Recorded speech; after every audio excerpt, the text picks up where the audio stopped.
আপুনি আজি কামত নাযায় নেকি? এনেকৈ চাদা মাৰি থাকিবনে? কামত যাম ৰবা, গাটো বৰ বেয়া লাগিছে। গাটো যদি বেয়া লাগিছে আজি নগলেও হ'ব দিয়ক। নহয় নহয়, কাম ক্ষতি কৰিব নোৱাৰো। এদিন কাম নকৰিলে একো ক্ষতি নহয় দিয়ক।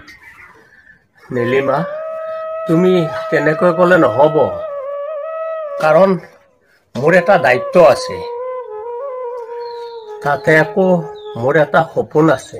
সেইবোৰ মই বুজি পাইছো বাৰু, তথাপিও বাবুক পঢ়াই শুনাই ডাঙৰ মানুহ কৰাৰ মোৰ এটা আশা আছে নীলিমা, আৰু সেইকাৰণে মই কাম কেতিয়াও ক্ষতি কৰিব নোৱাৰো। নীলিমা, এইবোৰ কথা কৈ থাকিলে নহ'ব, গতিকে তুমি বাবুক স্কুললৈ লৈ যোৱা আৰু মই কামলৈ যাওঁ। বাবুৰ কথা আপুনি চিন্তা কৰিব নালাগে, মই আছো নহয়। মই জানো নীলিমা, তথাপিও মই তোমাক কৈছো। এতিয়া সেইবোৰ চিন্তা কৰি লাভ নাই, মই বাবুক স্কুলত লৈ যাওঁ। তুমি বাবুক লৈ যোৱা।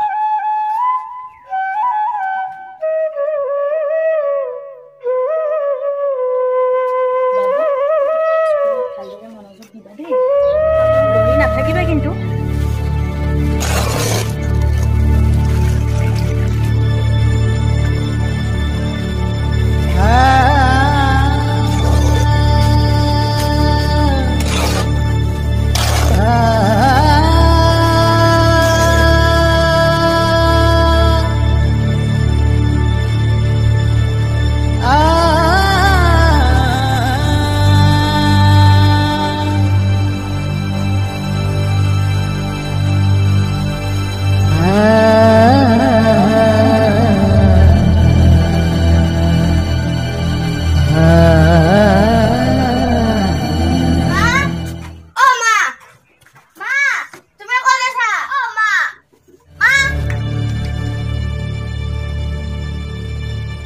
দীপু, মা আজি তুমি মোক কিয় আনিব নগলা?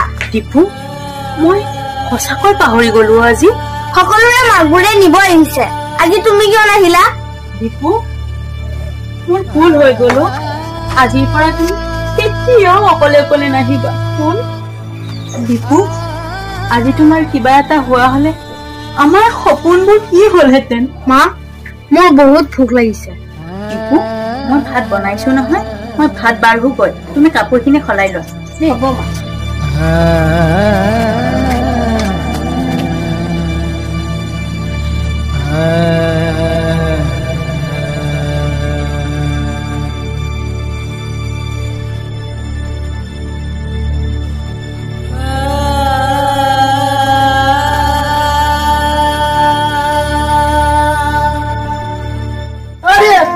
এবাৰ মা, তাৰপিছত মই হস্পিটাল আৰু হ'ব যা হ'ব যা।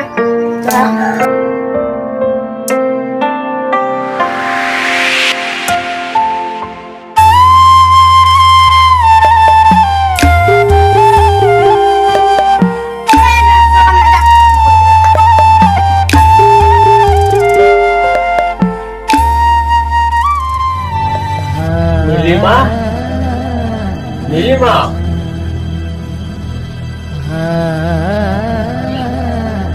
আজি কামৰ পৰা আপুনি সোনকালে আহিলে যে? নীলিমা, মোৰ অৱস্থা দেখা পাই মিস্ত্ৰীয়ে মোক সোনকালে পঠিয়াই দিলে। মই কৈছিলো নহয়, আজি যদি গা বেয়া লাগিছে কামত যাব নালাগে বুলি। কথাটো হওঁতে হয় নীলিমা, কিন্তু মোৰ মনটো নামানে নহয়। আপুনি এটা কথা সদায় মনত ৰাখিব, দেহাটো ঠিকে থাকিলেহে আপুনি কাম কৰিব পাৰিব। তুমি ঠিকেই কৈছা নীলিমা, কিন্তু বাবুৰ কথা মনলৈ আহিলে মই ৰ'ব নোৱাৰো নীলিমা।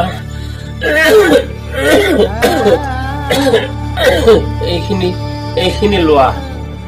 ঠিক আছে বাৰু, আপুনি এতিয়া অকণমান জিৰণি লওক গৈ।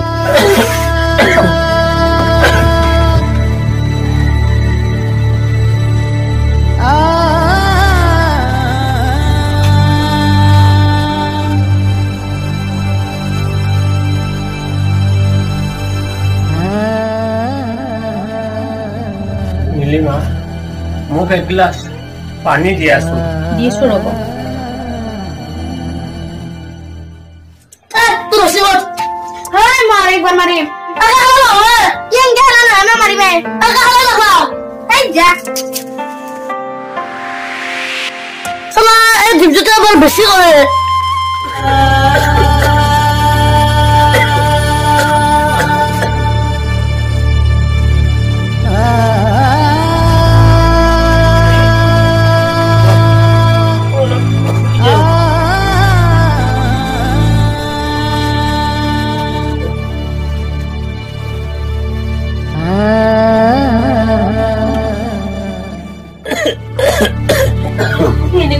কিয় কৰিছে নীলিমা? মোৰ একো হোৱা নাই। আপুনি এনেকৈ ক'লে নহ'ব নহয়। মই ঔষধ আনোগৈ। নীলিমা, মই অলপ পিছত ভাল হৈ যাম নহয়। আপুনি এনেকৈ ক'লে নহ'ব নহয়। দেউতা বাবু, এইফালে আহা। তুমি ভালদৰে পঢ়া শুনা কৰিবা বাবু। দেউতা মই ভালদৰে পঢ়া শুনা কৰিম। বাবু, মই ঔষধ আনিছো নহয়, আপুনি চিন্তা নকৰিব। মোৰ আৰু এতিয়া সময় লাগিল। মোৰ আৰু এতিয়া আপুনি কিয় এনেকুৱা কৰিছে? কিয় এনেকে কৰিছে আপুনি? এনেকুৱা নকব।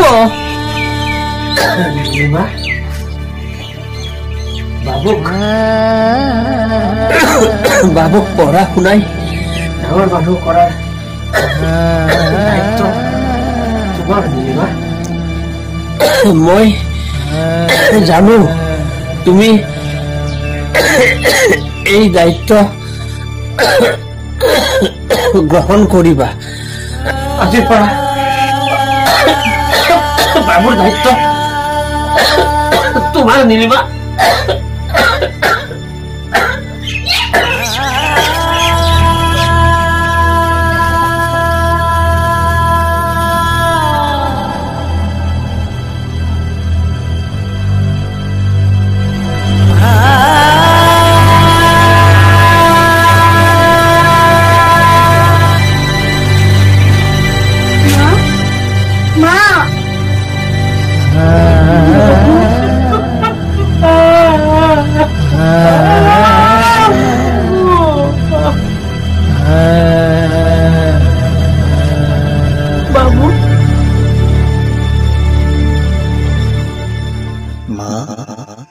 মা মানে কি? মা মানে ত্যাগৰ প্ৰতীক, শক্তিৰ প্ৰতীক, মৰমৰ ভাণ্ডাৰ। আৰু কত কত যে সংজ্ঞা আছে শব্দৰে ক'ব নোৱাৰো। কিন্তু মাই ডাঙৰ মানুহ বনোৱাৰ কাৰণে মানুহৰ ঘৰে ঘৰে গৈ কাম বন কৰি দিন হাজিৰা কৰি অৱশেষত দীপুক মাই পঢ়াই শুনাই ডাঙৰ মানুহ বনাই। মাই দীপুৰ পৰা কি পায় তাকে আমি পৰৱৰ্তী খণ্ডত উপভোগ কৰোঁ।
কথা কম বুলি ভাবিছিলো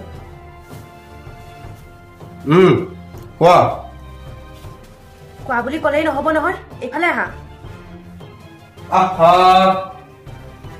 সোনকালে কোৱা মোৰ অফিচত যাবলৈ দেৰি হৈছে নহয় মানে কথাটো হ'ল সোনকালে কোৱা মোৰ এই ঘৰত মই তোমাৰ বাক ৰাখিব নোৱাৰো দেই আহা বেবি তুমি ইমান খং কৰিছা কিয় মই খং কৰা নাই উচিত কথাটোহে কৈছো কাৰণ মোৰ ঘৰত মই এই বুঢ়ীজনীক থাকিব দিব নোৱাৰো বেবি এইবোৰ কথা পাছত পাতিম এতিয়া মোৰ অফিচ যাব দেৰি হৈছে নহয় বাবা চাহ খা বাবা চাহ ল মোৰ এতিয়া চাহ খাব সময় নাই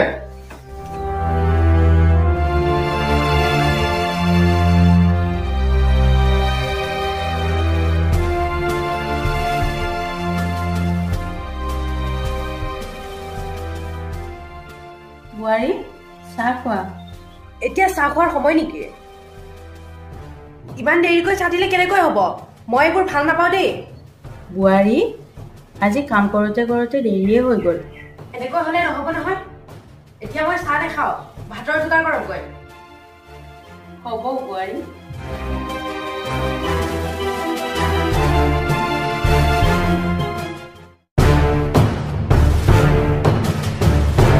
এই বুঢ়ীজনী কাম কৰিব দিলে একো এটা কামেই ভালকে নকৰে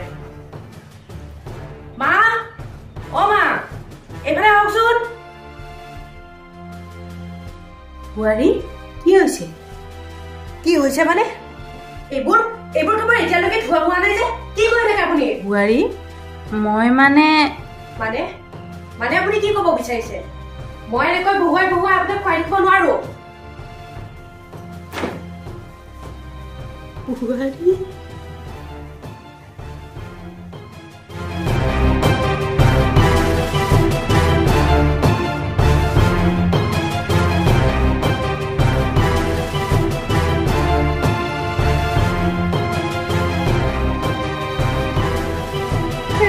যত সব আৱৰ্জনা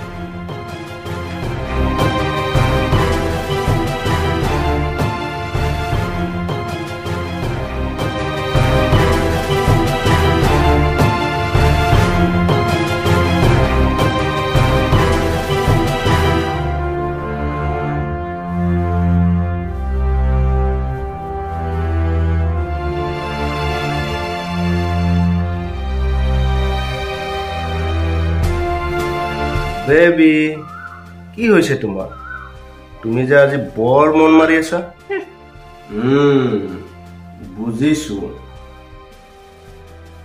বেবি ভাত খাও বলা মোৰ বৰ ভোক লাগিছে তুমি ভাত খোৱা গৈ মই নাখাওঁ আহা কি হৈছে তোমাৰ বলা আগতে ভাতকেইটা খাই লওঁ তাৰ পাছত সকলো প্ৰব্লেম সলভ কৰি দিম তোমাৰ ভাত এইখন ঘৰৰ পৰা সোনকালে উলিয়াই দিয়াৰ ব্যৱস্থা কৰা কিয় কাৰণ তোমাৰ মাক মই এইখন ঘৰত বহুৱাই খুৱাই থাকিব নোৱাৰো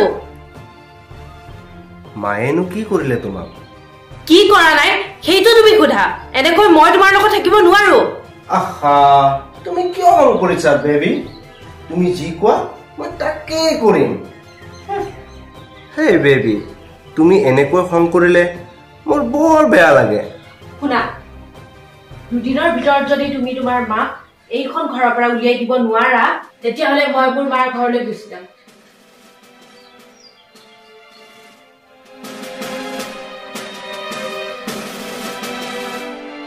কি হ'ল মনে মনে আছা যে মানে দুদিনৰ ভিতৰত দুদিনৰ ভিতৰতে উলিয়াই পঠিয়াব লাগিব নহ'লে মই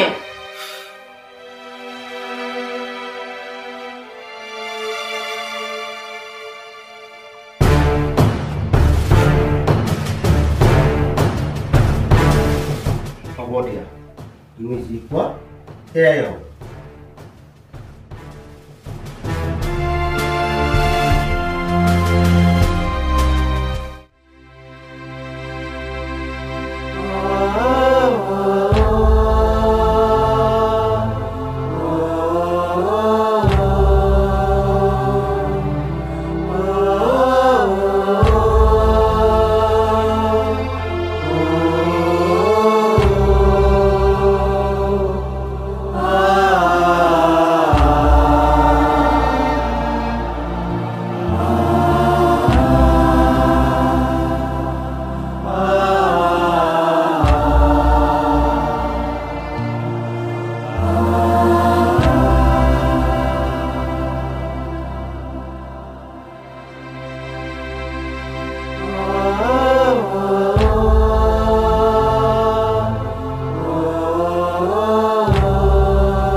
নমস্কাৰ মই উজ্জ্বল শইকীয়াই কৈ আছো আমাৰ এই মা ভিডিঅ'টো চাই কেনেকুৱা পালে নিশ্চয় কমেন্ট কৰি জনাব আৰু লগতে আমাৰ এই ৰাংঢালী 3 চেনেলটোক সাবস্ক্ৰাইব কৰিব আপোনাৰ লোকৰ মৰম স্নেহে আমাৰ আশীৰ্বাদ আৰু এটা কথা আমি এই ৰাংঢালী 3 চেনেল যোগেৰে নতুন নতুন শিল্পীসকলক আমি অভিনয় কৰাৰ কাৰণে সুযোগ দিওঁ যিসকল ইচ্ছুক শিল্পীয়ে অভিনেতা অভিনেত্ৰীসকলে অভিনয় কৰিব যদি বিচাৰে স্ক্ৰীনত দিয়া নাম্বাৰটোত যোগাযোগ কৰিব ধন্যবাদ